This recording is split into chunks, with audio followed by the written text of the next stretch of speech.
Good morning, everyone. I hope y'all had an amazing night. I hope y'all are having a great, fruitful day. You're living your life for Christ, trying your best for Him.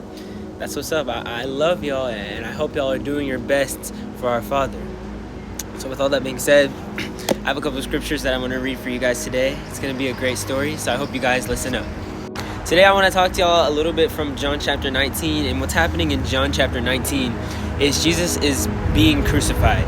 Basically, he was handed over and he was given to Pilate, and Pilate had the chance, the opportunity to either set Jesus free and leave him as an innocent man, or to send him off and crucify him on a cross. So Pilate had begun like this whole trial thinking that Jesus was innocent, like he was on his side at first.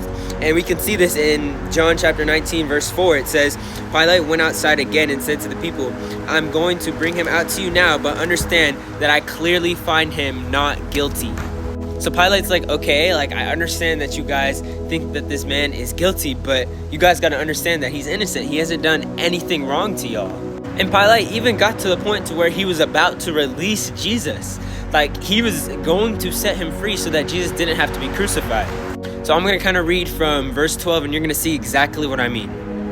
Then Pilate tried to release him, but the Jewish leaders shouted, if you release this man, you are no friend of Caesar. Anyone who declares himself a king is a rebel against Caesar. So Pilate was just about to do it. He was just about to release the son. He was about to save him from being crucified. But he got influenced by the crowd shouting at him back.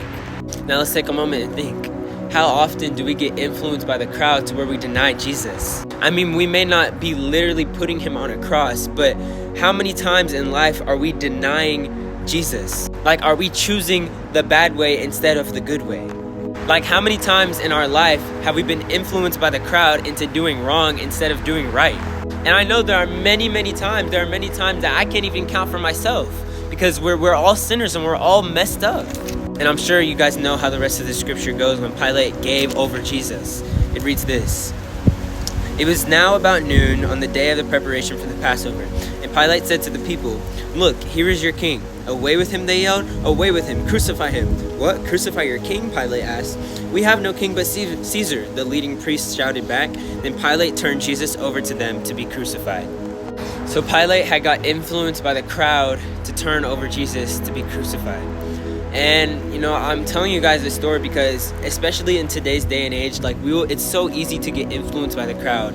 It's so easy to just fall into, you know, whatever everyone else is doing, because it's so easy for us to like find our way out of trouble when in reality we are engaging with more trouble.